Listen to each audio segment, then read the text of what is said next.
కాంగ్రెస్లో స్వేచ్ఛ ఎక్కువేట, హద్దులు దాటితే ఎవరినైనా సహించమంట కొండా సురేఖ ఇతర నేతలపై క్రమశిక్షణ కమిటీ ఏఐసిసిలదే తుది నిర్ణయం. టీపీసీ చీఫ్ మహేష్ అన్న. సో మహేష్ అన్న నిన్ను ఇలా ఆ పార్టీలో రాజకీయంగా ఎదగనివ్వడానికి యావత్ తెలంగాణ బీసీ సమాజం ఆనాడు ఏమంటే నడదు. మా దౌర్భాగ్యం ఏంటంటే నిన్ను పెద్ద చేసి నీ చేయితోనే మాకంటే ఒడిపించుకునే పరిస్థితి పడదు. నువ్వు బీసీలను సస్పెండ్ చేసేందుకు, బీసీలను బర్తరఫ్ చేసేందుకు కాంగ్రెస్ పార్టీ అధ్యక్షుని చేసిన పాపం మరి మాకే మూట కట్టుకున్నట్టు ఉన్నది. సో ఈ పాపం మరి నీ చేతిలో చేసినట్టు అది మేమే దాని కారకులం. సో ప్రజలంతా గమనిస్తున్నారు. సో మీకు ముసుర్ల పండుగ అంటారు కదా, ముందర ఉంది ముసుర్ల పండుగ అన్నట్టు మీ గోరి మీరే దవ్వుకుంటారు రాజకీయంగా. అవసరం లేదు, ఇది అవసరం లేని విషయం, నీకు సంబంధమే లేదు. ఇలా గిల్లకెళ్ళి డైవర్ట్ అవుతానికే ఉన్నది అంత కథ. గిల్లకెళ్ళి డైవర్ట్ అవుతానికే ఉన్నది. సో నిజమా కదా మీరు చెప్పు, డైవర్ట్ అవుతురా అయితలేవా? 22A అనే దానికి అసలు ఎక్కడైనా చర్చ ఉందా? పొంగులేడు శ్రీనివాసరెడ్డి అన్నట్టు ఆయన సేఫ్ అయిపోయింది ఇక్కడ. అసలు ఆయన గురించి వాడు మాట్లాడతలేడు అంతొట్టు. ఎంతసేపున కొండా సురేఖ ప్లస్ రేవంత్ రెడ్డి వీళ్ళ అంశం పైన రాజకీయం తిరిగింది ఇప్పుడు. ఇంకా ఇగో ఇక్కడ చూడ, పార్టీకి క్రమశిక్షణే ముఖ్యం అంట. కొండా సురేఖపై కుట్ర అబద్ధం అట. తప్పు ఎవరు చేసినా చర్యలు తప్ప అని మంత్రి వాకిటి శ్రీగారు చెప్తాను. ఒక్క రెడ్డి ఆయన లేడా? ఒక్క రెడ్డి మంత్రి లేడా తెలంగాణ? నాకు చెప్పురా, పీకిరా. కమ్యూనిటీ గైడ్లైన్స్ వార్నింగ్ వస్తుంది. సో ఆ పదాలు వాడతలేను. మరి నిజంగా మీరు చెప్పురే, వాకిటి శ్రీ గారు పొన్నం ప్రభాకర్ కాకుండా ఎవడు లేడా తెలంగాణలో రెడ్డి మంత్రి? పొంగులేడు శ్రీనివాసరెడ్డి మాట్లాడరాదా? మాటే బంగారం అనేది నీ పలికే బంగారం అయిపోయింది మాకు. కోమరెడ్డి వెంకరెడ్డి ఉండు, ఉత్తమ్ కుమార్ రెడ్డి ఉండు, ఇంకా రావులు ఏమాయనుడు, ఆయన పేరేం పేరు పేరు గుర్తొస్తలేదు టైంకి. తుమ్మల నాగేశ్వరరావు రెడ్లు వేరమని ఇంతమంది ఉన్నారు. ఒక్కడన్నా వచ్చి మాట్లాడతలేరు ఈ అంశం పైన. నీకేం కూర్చుంది? మషామోరే మీద కూర్చుందా? దశదేవుడి మీద కూర్చొని నువ్వు నాగిండాన్ని చేసి ఎగురుతురు మీరు. కానీ మీ దౌర్భాగ్యం ఏంటంటే, మీరు చేసిన దుర్మార్గం ఏంటంటే, మీకు అన్నీ తెలిసి మీ పదవులను కాపాడుకునేందుకు మంది నోట్ల మన్ను పోతారు. వాకిటి శ్రీ గారు నీ గుండె వేసి వేసుకొని చెప్పా, రేవంత్ లంగపాని చెప్తలేడా? ఏ అవినీతి చెప్తలేడా? నీకు తెలియదా? ఎవరికి తెలియదు తెలంగాణలో పసిపిల్లగానే చెప్తారు. క్రమశిక్షణ గురించి మాట్లాడేందుకు నువ్వేనా మునగాని? నీకంటే మునగాడు ఇంకెవరు లేడా కాంగ్రెస్ పార్టీలో? ఇంతింత మొగోళ్ళు 6 ఫీట్ల అందగాళ్ళు ఒక్కడు మాట్లాడరా మంత్రి? రెడ్డి మంత్రి వాళ్ళే మూసుకపోతారు. బీసీల మీదకి బీసీలు నెగేయాలి, దళితుల మీదకి దళితులు నెగేయాలి, రెడ్ల మీకు మరి రెడ్లు నెగేయరు. మీరు కూడా కాంగ్రెస్ పార్టీలో ఉన్నోళ్ళు మీకు దమ్ము లేదా?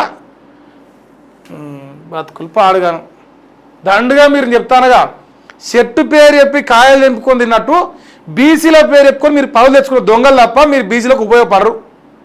నేను చెప్తాను కదా, మీ వ్యవహార శైలి చూస్తే గదే అర్థమవుతుంది. ఇగో బట్టి అపాయింట్మెంట్ కోసం అంట కొండా మురళి ప్రయత్నం చేసినట. ఇక మళ్ళీ బట్టి విక్రమార్క సపోర్ట్ ఉందని సంకేతం ఇచ్చే ప్లాన్ చేసినట. అపాయింట్మెంట్ ఇచ్చేందుకు డిప్యూటీ సీఎం నిరాకరించిండు. కొండా సురేఖ మాజీ ఓఎస్డీ సుమంత్ డ్రైవర్ను అరెస్ట్ చేశారు పోలీసులు. వరంగల్ రాజకీయాల్లో మరింత ముదిరిన విభేదాలు. అయితే మీరేం చేయాలి?